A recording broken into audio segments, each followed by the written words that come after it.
Welcome to Emotional Support Cookie Podcast. I'm Dada. Hi, Mama.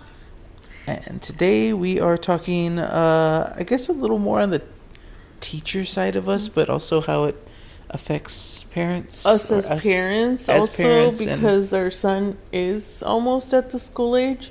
Yes. I've always said that I would be this aggressive lioness type of parent, and Yeah. this year it's barely the second month of school year, and a parent came screaming at us because of something that we could absolutely change quickly, and she was screaming at us, and once she figured that we could fix it quite quickly and without a problem, she then backed off. And so that made me realize that maybe I won't do that There's when no my need son to be so aggressive right at the gate. like when my son is at school. I think depending on the situation, I'll figure that out, how to handle it, because at first I thought I would be like this one and just come at you aggressive, but maybe that's not a good way to do it, because maybe it's not the teacher's fault. Or And I think it's natural that you wanna step in and protect or advocate for your child, right? You think something's going wrong and you want to be there, and the emotions run high, so it's normal to get a little heated sometimes. But I think it is important to remember that what's the saying? You attract more with honey than shit. So what?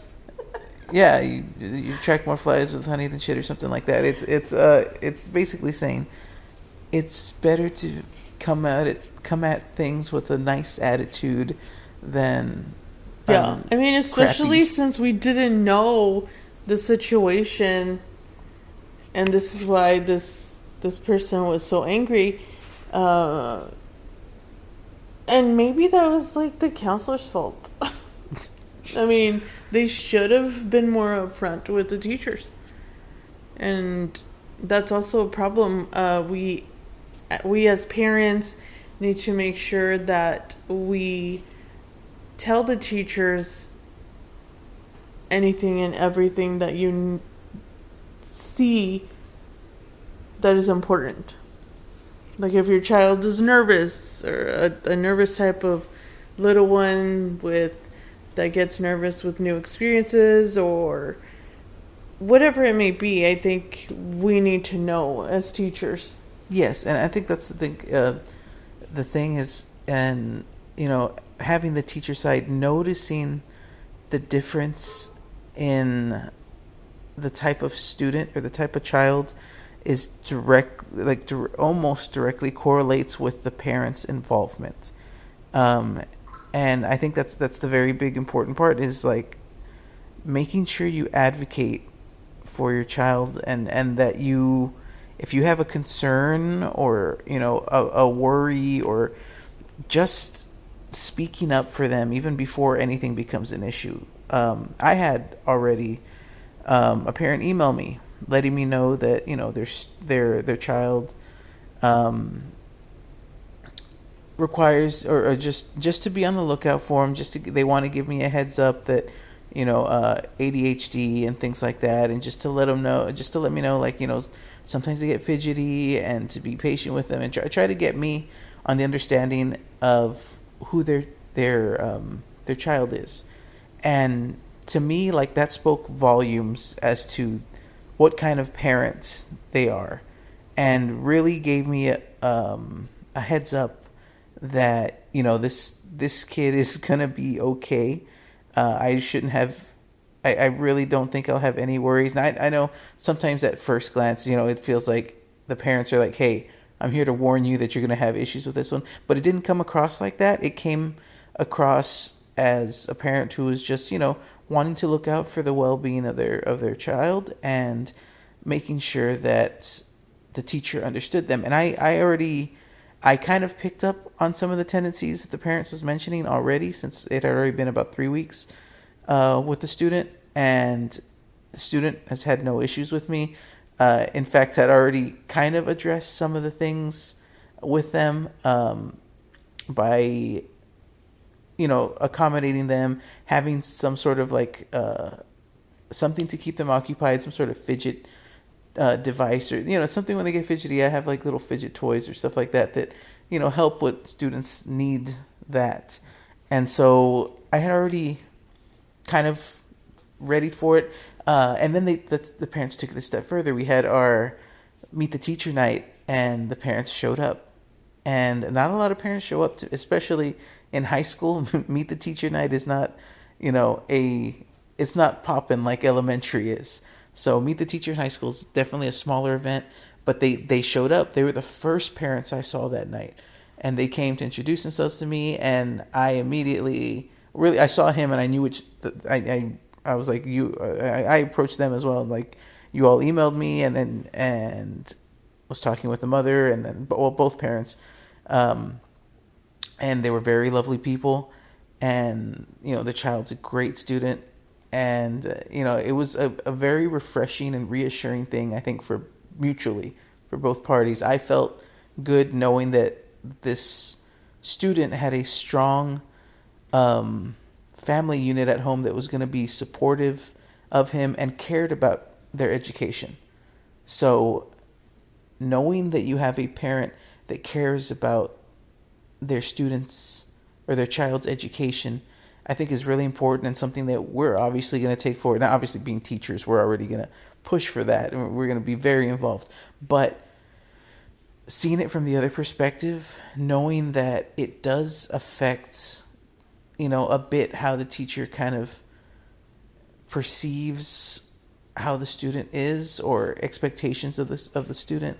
That helps us. Yeah, it does. It helps us navigate our classroom and how to better serve them.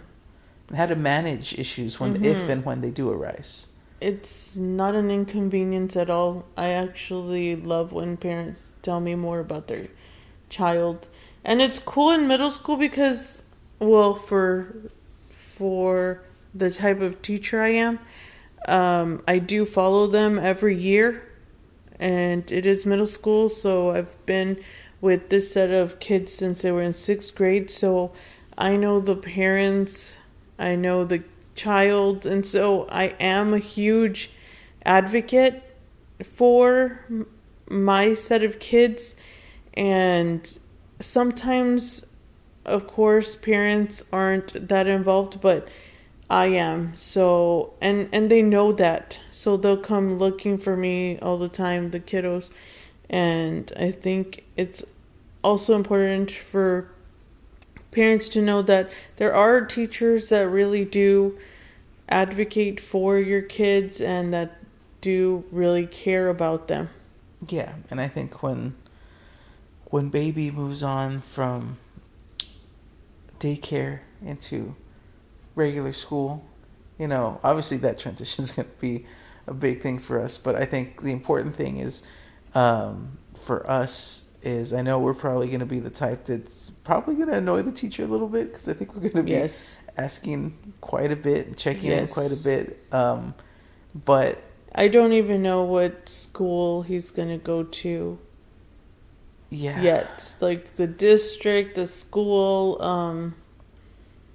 I just don't know how you guys do it as parents. Like, how do you choose? And I wish with my whole being that I could homeschool him, but at this point it's not feasible. So it is something that's nerve-wracking, and I think that's why we chose to keep him in daycare this year, even though it would have been free to take him to school. It would have been different. I think us paying out of pocket another year to keep him in this daycare specifically is going to benefit him much more than him going to an school already. Class. Yeah. Yes, an overpacked class, because he gets the individualized attention here. And I think another thing, he's gaining so much knowledge, but also now that he's the oldest one in the class, he's also gaining a lot of responsibility and like learning to be the leader, be the, the helper for the teacher, to look over the younger ones. And like he's learning, it wasn't our intention. Our intention was just to keep him there academically, but I think he's gaining a lot of like social and leadership and responsible things that are a side effect of just his placement and being the oldest in class now at daycare. It is one of those things that we didn't anticipate for him to learn. We just wanted him to be there for him to continue getting smarter, but I think it's benefited him in more ways than we realized. Benefited it. I know I said it all weird. But yes, I think the moral of the story today is, and I always tell my older sister to advocate for her kids, even though if they're in freaking high school, like Dada said, it's just email the teachers, tell them like, yeah, look, this is what's happening, or this is how he is, this is what you could do, strategies. That's always so helpful. I mean, you don't have to be, it's not even annoying to just get an email or a phone call or even a visit to the school just to introduce yourselves. And to add on to that, it's not just for the child's benefit. I mean, it's not just for the teacher's benefit or anything, but it's the child's benefit. But also, like we had mentioned earlier, having your child see that you're advocating for them also gives them the confidence, or gives them the feeling of like, okay, education is important because my parents care about it, and so they tend to do a lot better in school when they feel, mom and dad care. And also, don't hide if your child has a learning disability, if your child has something or whatever. Don't hide it from them. I think it's really important to be open with them so that they can advocate for themselves as well. Because I'll always tell my students, hey, if you need this and that, tell your teacher. And I'll hear teachers say, oh yeah, they told me that they need this, and if they're not going to do this if they don't have it. And that's important, because sometimes teachers are so overwhelmed with whatever they're doing that they'll forget, hey, like this kid needs a calculator, or this one needs to get a break for a little bit, so it's important for kids to also know what they need, and that it's okay to say, hey, you know what, I need a break, or I need this now. And also pay attention to your kids. Yeah. And just... And I mean, that's why I say be an involved parent is with their education, because it starts at home. It's reinforced at home. And as much as, I hate to say it this way, but there are some parents who just, they send them to school and they think it's the teacher's responsibility to teach them, and it all is at school, but it isn't. It having the reinforcement at home to push them to continue their education, to help them with their homework, to ask them about their day, to show that you care about their education, really reinforcing at home the importance, just sets them up for success. And I recently had someone, we were at Peter Piper, and they said the teacher is like another mom, another parent. And honestly, I don't think that's true. I mean, to some extent, yeah, but no, we're there to teach your child, and that's it. Like, everything else they should be learning at home. Manners, how to behave. That is a big one. And look, I'm gonna say it, our son is crazy when he gets home. But I do hear that he's, like, when I see him in places, he's so well behaved, and I always tell Dada, he behaves so good out there. Like, this is why he just lets go when he's at home, because he's been so good and trying to follow whatever the teacher says, that once he's home, he's like, He needs to let out ah. all the pinned up crazy. And it's the opposite with us. We're overstimulated because of school, and when we come home, we're like, don't talk anymore. No one talk. Yeah. Yeah. So it's a balancing act. No, but we still talk, because Yes. we'll be at the table and Dad always asks me how my day was, and vice versa. And even when one time Dada wasn't home and me and baby were sitting, we were going to start eating dinner, and then he goes, Mama, how was your day? And that made me so excited and happy, because it's true, like, they are watching you. They're hearing what you do, the positive, the negative, They the wanna crazy.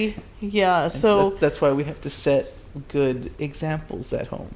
And yeah, it was such an adorable thing for him. and you didn't get to witness it. Well, I think we've had similar conversations on our way home from daycare when I pick him up. Anyway, so make sure you're advocating for your child. Make sure you're letting them know that you care about their education.